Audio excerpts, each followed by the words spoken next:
안녕하세요. 오동입니다. 네, 오늘 먼저 전체적 1개월 동안의 섹터 흐름을 보시면요. 자, 기술주에서는 이제 몇몇 반도체 기업 빼고는 안 좋고요.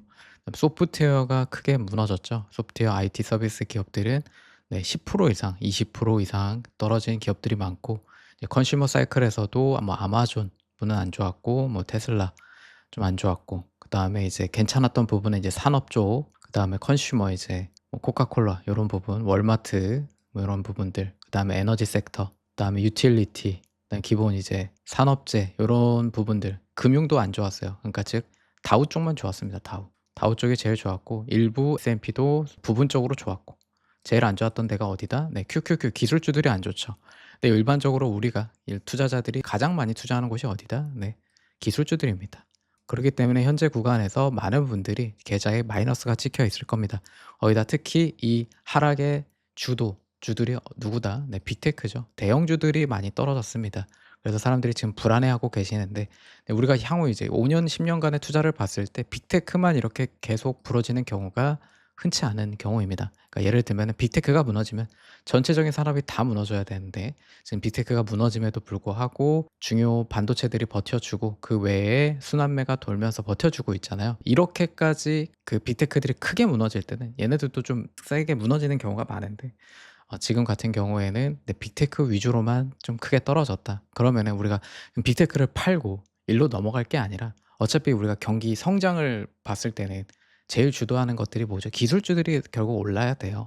그렇기 때문에 지금 저는 이 빅테크나 중요 AI 관련된 이 소프트웨어 관련 AI 기업들, 많이 떨어지는 기업들이 있죠. 기업마다 펀더멘탈에 따라서 옥석 가리기는 필요하지만은 다시 올라가서 사이클이 돌아온다고 하면은 다시 강하게 오를 종목들은 요 종목들이다라고 생각을 합니다. 그래서 이런 부분에 있어서 여러분들이 지금 구간이 뭐 손절하고 도망쳐야 되는 구간이 아니라, 적절한 자리에서 내 기업 펀더멘탈에 문제가 없다면은 물을 타 가지고 좀 견뎌야 되는 구간이다라고 설명드리고 싶습니다. 그래서 지금 여러분들이 생각해야 되는 거는, 여러분들이 이제 빅테크 기술주 중에 기업적인 펀더멘탈이 문제가 없는 기업을 투자하고 있다면 손절을 해야 되냐라고 생각을 하시는 게 아니라, 이제 '앱을 지우고 쉬다 와야겠다.' 요렇게 생각하시는 게 아니라, 자, 내가 가진 지금 들고 있는 종목이 내 기업 펀더멘탈적으로 문제가 없는 기업인가, 요걸 먼저 체크해야겠죠.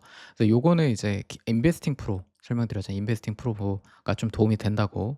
그래서 뭐 그거 말고도 뭐 유튜브에서 그 기업 간의 설명이나 이 외에 뭐 사이트들에서 그 체크해 보시면 되고, 그러면은 내가 이제 이 문제가 없는 기업을 들고 있다라고 하면은 크게 많이 떨어졌다라는 거는 자, 어떻게 보면 매수의 기회로 역발상으로 생각해야 된다. 이제 매수의 기회가 온 겁니다. 이제 물려 있다고 하더라도 어디서 추가적으로 매수를 해야 다시 상승 사이클, 기술주의 상승 사이클이 왔을 때 수익을 극대화할 수 있을까? 요렇게 생각을 해야 됩니다. 역발상으로 지금. 어떻게 손절을 해야 될까 생각을 하는 게 아니라. 그리고 만약에 내가 들고 있는 기업이 좀 문제가 있어, 좀 걱정이 된다. 그러면은 물을 타기 애매하죠. 심리적으로 물을 타기 부담스러울 거 아니야. 그러면은 다 같이 만약에 떨어졌을 때 어느 종목을 사야 다음 사이클이 왔을 때 좀 수익을 극대화할 수 있을까? 물려 있는 거는 그냥 회복되기를 바라는 거고, 그럼 새로운 종목을 찾아야겠죠. 근데 요 새로운 종목을 너무 오르는 기업만 찾진 않았으면 좋겠어요. 그래서 이런 부분들도 여러분들이 여러 가지 이제 기업적인 펀더멘탈 부분이나 차트적인 부분이나 사이클 곡괭이 파는 회사라든가 에너지 회사라든가 이런 거를 선택을 해서 사면 되겠죠. 그리고 지금 구간이 유동성이 잠겨 있는 침체 기간이라고 했잖아요. 4월, 길어봐야 4월까지. 그럼 어느 정도 기간까지 참으면 될까요? 우리가 추가 매수를 하든 물을 타고 나서 마이너스가 찍혔을 때 이 마이너스는 어느 정도까지 견뎌내면은 좀 수익권으로 들어갈 수 있을까? 요 정도만 지금은 생각을 하면 됩니다. 그래서 이 부분을 디테일하게 설명을 하려면 이렇게 30분이 걸립니다. 그래서 그 디테일한 부분이 필요하신 분은 요거 참고하시고, 오늘은 좀 핵심적인 내용들을 좀 설명드리도록 하겠습니다. 네, 미국 증시를 보기 전에 먼저 암호화폐를 볼게요. 자, 이더리움 요 차트 일단 보지 마시고, 지금 가상화폐, 이 암호화폐 섹터에서 가장 중요한 거는 이 클래릭트 법안 통과입니다.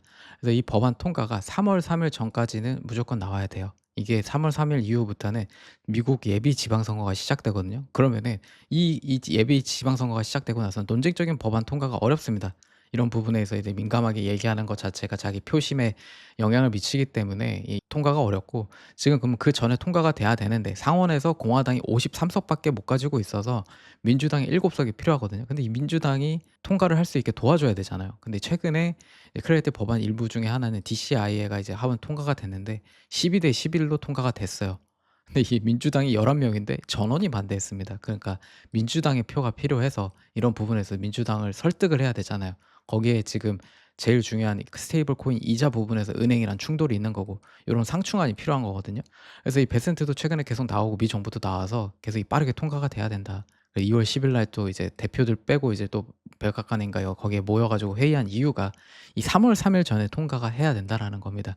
그래서 이 3월 3일 전에 이 클레리 액트 법안이 통과가 안 된다 그러면은 이게 중간 선거 이후로도 밀릴 수가 있어요. 그럼 이러면은 가상화폐에 암흑기가 찾아올 수도 있는 거거든요.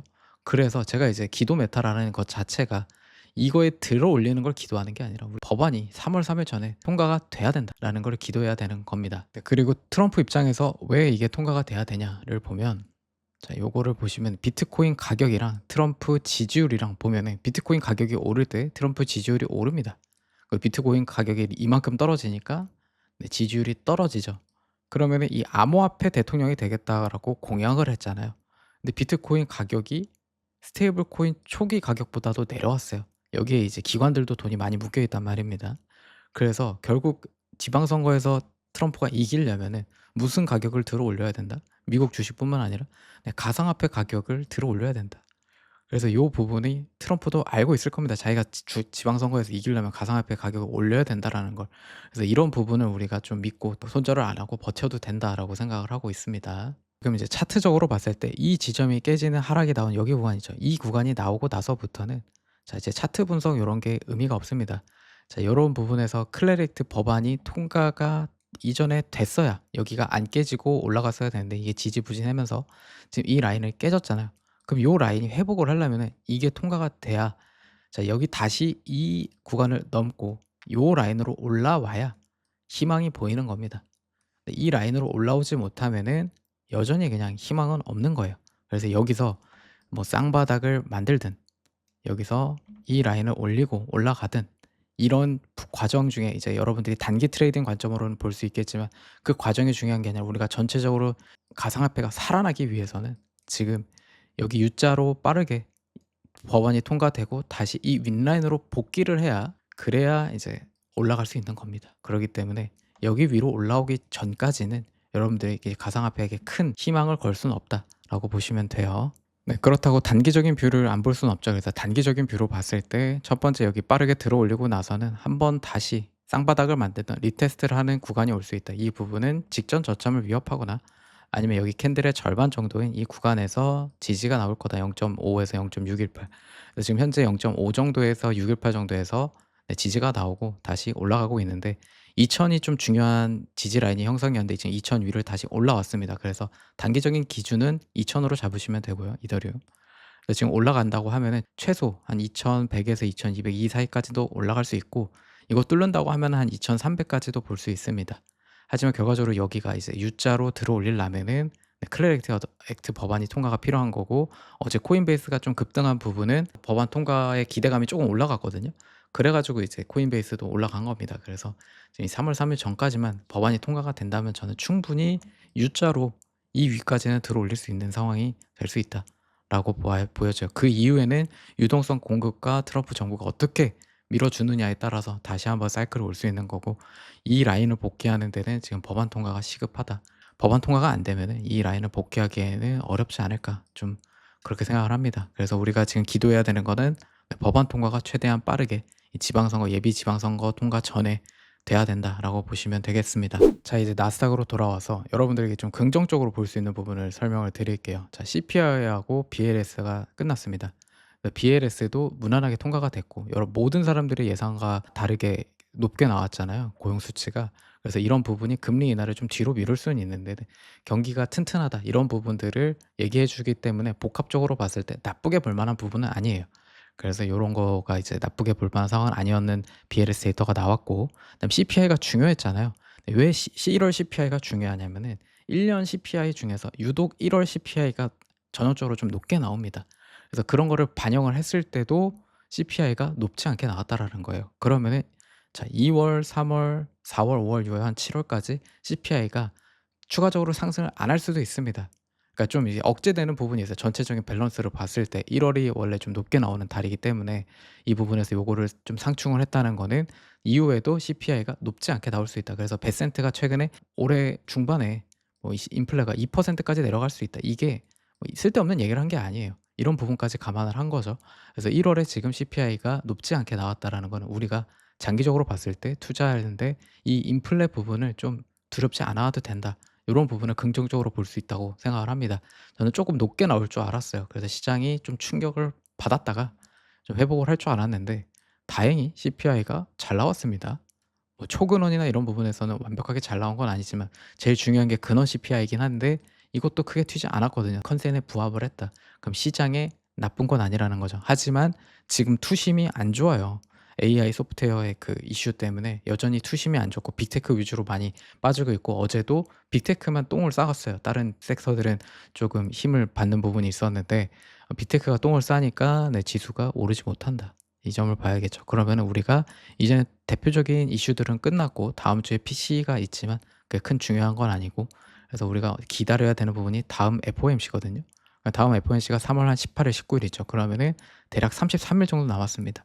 그럼 여기서 다행히 QQQ 600을 지켜줬으니까 이 구간에서 오를 수도 있어요. 근데 지금 구간에서 유동성이 공급이 안 되고 아직 투심이 들어오지 않고 하락의 주범이었던 CTA 매도 얘네가 좀 트리거가 터져 가지고 CTA 매도가 좀 많이 터졌거든요. 최근 이 목요일 하락의 주범이 CTA이고 옵션에서 SPX가 고점에 갈 때마다 옵션에서의 매도세가 강해요. 그리고 지금 옵션 감마도 음의 감마, 마이너스 감마가 높기 때문에 이 하락의 힘이 더 강한 상태입니다. 그래서 이걸 전환하는데 뭐가 필요하다? 네, 시간이 좀 필요합니다. 왜냐하면 요거를 빠르게 상승으로 돌릴 만한 트리거가 생길 구간이 아니에요. 2 월에서 3 월은.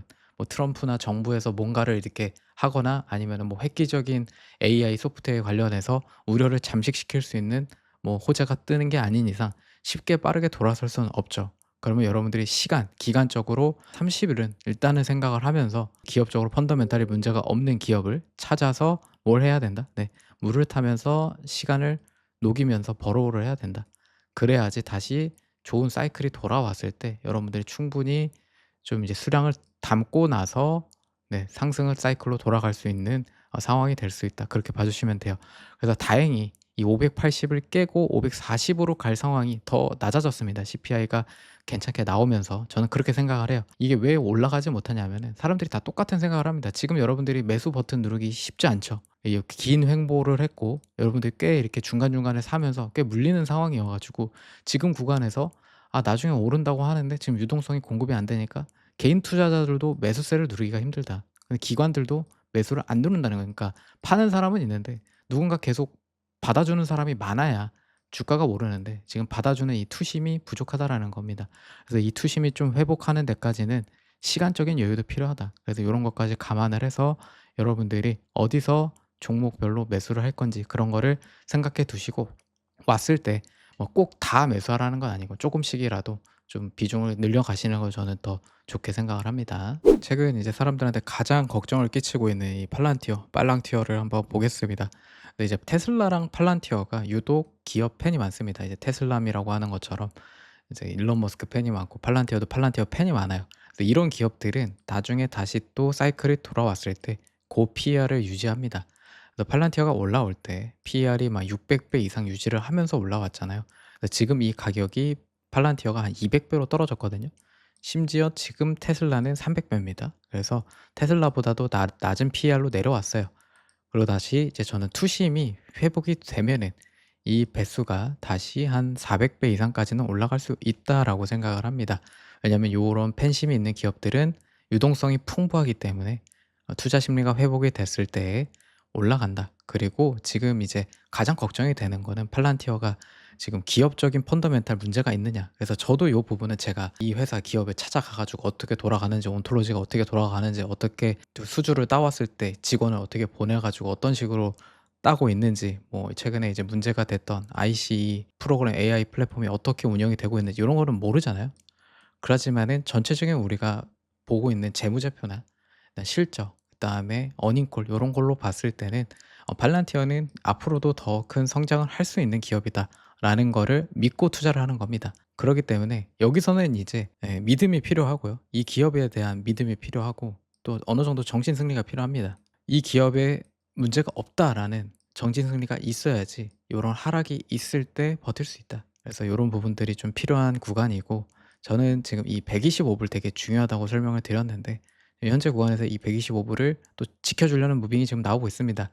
그래서 한 달 동안에 여기를 깨게 되면은 쪼끔 더 떨어질 수 있어요. 그 부분은 한 120, 110 불까지도 눌릴 수 있는 급락이 나올 수 있는 구간이긴 하거든요. 여기를 지켜주는 게 제일 중요하고, 이제 여기를 지켜준다고 하면은 여기를 바닥으로 통해서 좀 시간이 플랫하게 걸리더라도 다시 이 추세를 돌파하는 무빙이 나올 거고, 그럼 과정 중에서 당연히 150 불에서 155 불, 이제 지금 200 일선이 이렇게 내려오고 있거든요. 내려오는 부분에서 부딪히고 한 번 더 눌렸다가 뚫고 올라가겠죠. 그래서 지금 그다음에 부딪힐 곳이 어디다? 네, 170 입니다.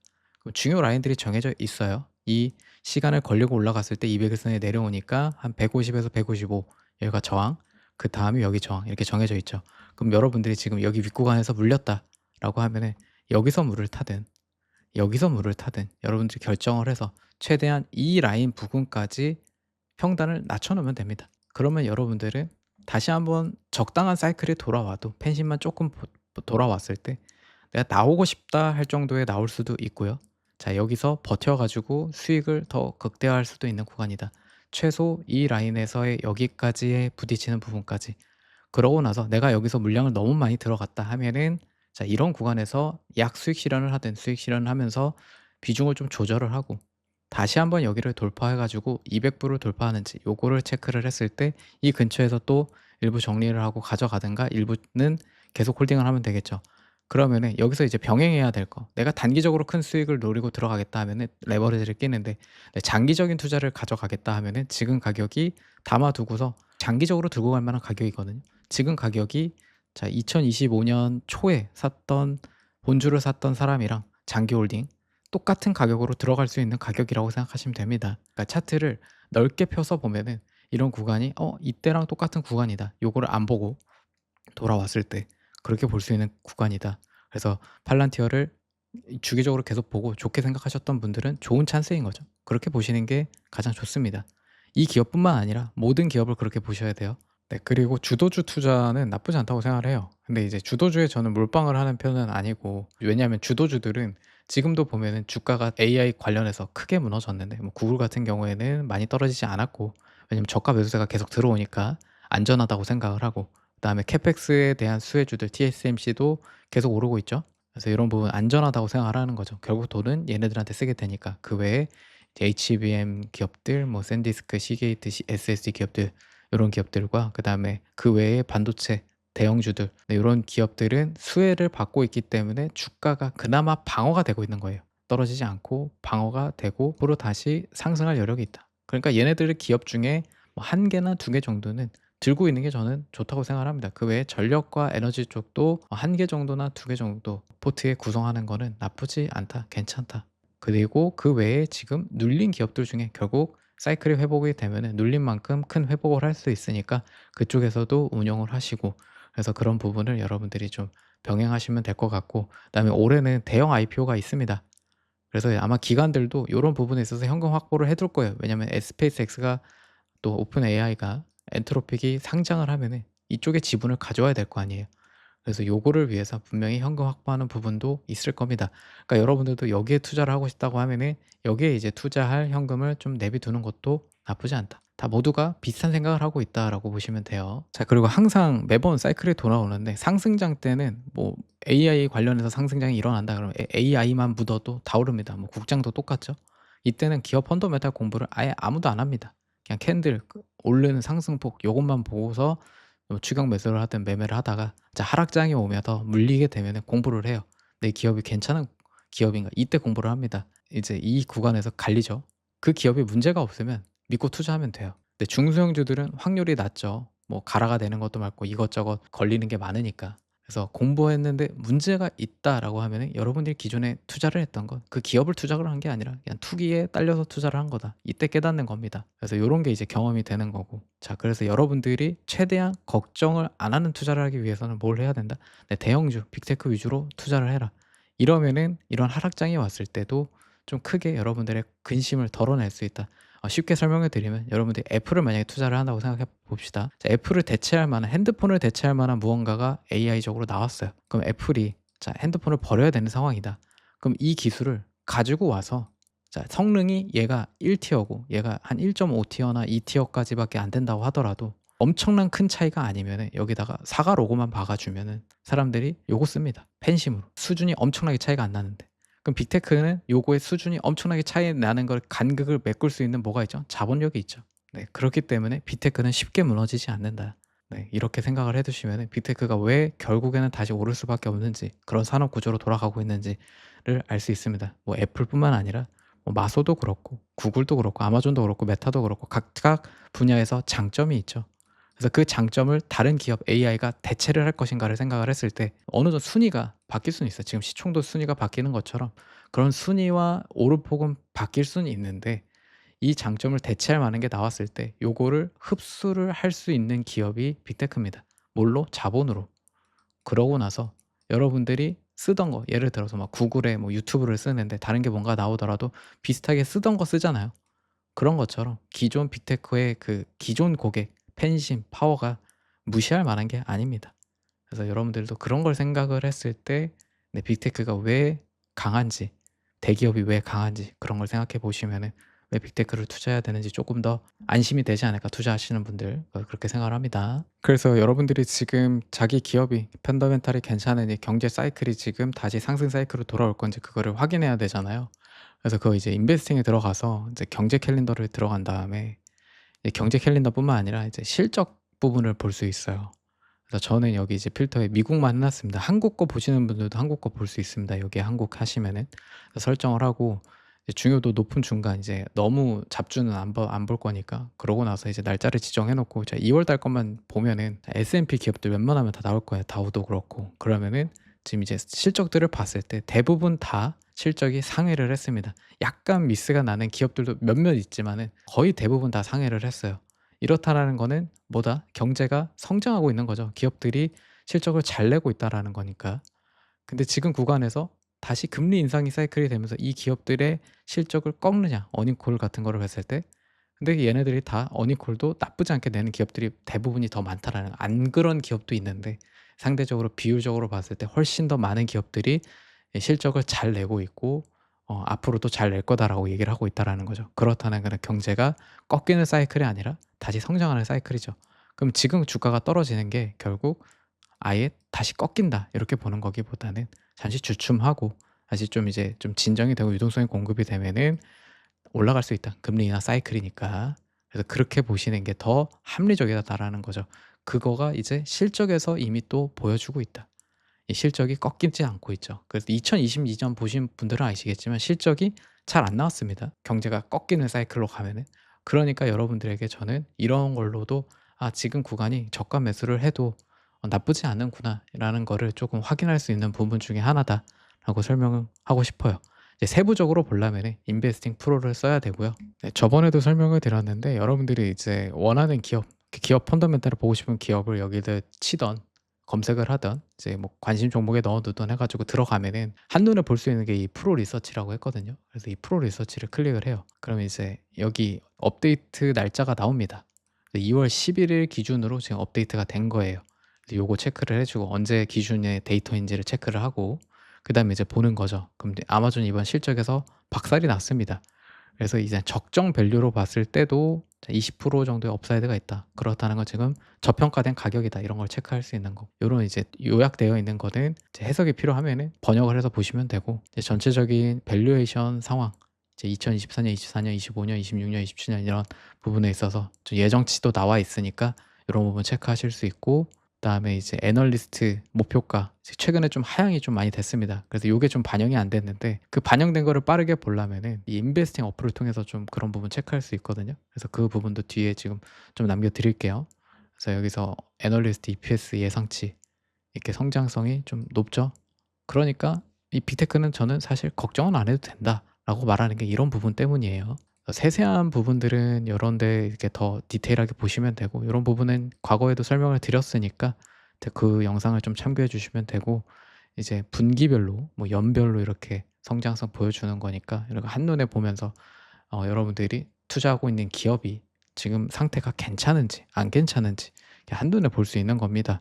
그래서 이럴 때 아니면 언제 공부를 해요? 상승장일 때 공부 안 합니다. 그래서 하락장일 때 내 기업의 지금 뭐 모멘텀이 어떤지, 이번 어닝콜이 어떻게 잘 나오고 좀 어느 성장이 됐는지 하락장일 때 공부하니까 지금 여러분들이 딱 투자에 대해서 한번 다시 점검을 해 보면서 공부하기에 좋은 시점이라고 생각을 합니다. 그래서 그거를 이제 참고하기에 여러분들이 막 이것저것 다 찾기 복잡하니까 그걸 한눈에 이제 해 놓은 게 이 프로 리서치다라고 보시면 되겠습니다. 인베스팅 어플 들어가시면은 여러분들 뭐 관심 종목이라든지 아니면은 이제 종목 뭐 팔란티어를 이렇게 들어갔다 하시면 이렇게 뜨는데, 여기서 이제 뉴스를 들어가면은 이 뉴스에 일반 뉴스도 나오는데 이제 실적 관련 뉴스, 그다음에 투자 의견 관련 뉴스가 좀 나와요. 그래서 최근에 이제 뭐 실적이 나오든 뭐가 이슈가 터졌을 때 각각 이제 애널리스트 투자 의견 변동 사항들이 빠르게 나오게 이렇게 나오니까 요런 것도 체크해 볼 수 있고, 이제 내부자 이제 누가 팔았는지 요런 것도 이제 여기 들어가서 볼 수 있고 요런 거 볼 수 있습니다. 그다음에 적정 가치 요런 것도 확인할 수 간단하게 할 수 있고, 이제 지금 이 재무 건전성 체크를 여기서 할 수 있고요. 그다음에 이제 재정 상태 같은 거 간단하게 이렇게 보면서 좀 총 매출이 어떤지, 순이익이 어떻게 나오고 있는지, 그다음에 이제 이익률, 이 회사가 이익률이 어떤지. 팔란티어는 82%, 총이익률이 82% 예요.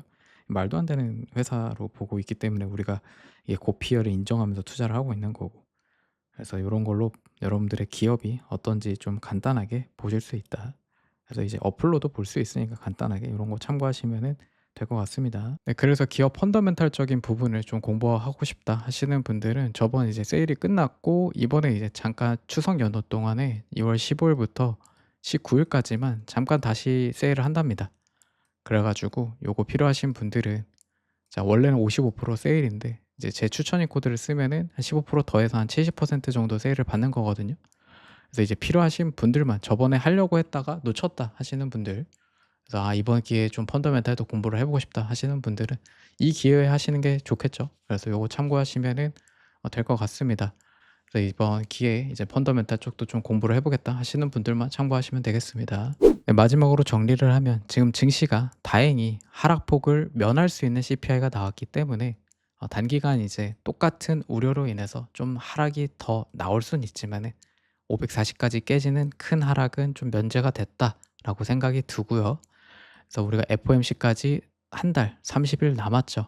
그러니까 이 기간은 바이 더 딥 해야 되는 구간이고, 여러분들이 빅테크 위주의 기업 펀더멘탈적인 문제가 없는 기업을 들고 있다고 하면은 너무 걱정하지 않으셔도 된다라고 저는 생각을 합니다. 그래서 이 점 참고하셔 가지고 여러분들 지금 구간에서 좀 힘드시겠지만 잘 견뎌 가지고 다음 상승 사이클에서 수익을 크게 거두시길 바라겠습니다. 네, 오늘 영상 시청해 주셔서 감사하고요. 영상이 도움이 되었다면은 좋아요, 구독, 댓글 부탁드리겠습니다. 시청해 주셔서 감사합니다.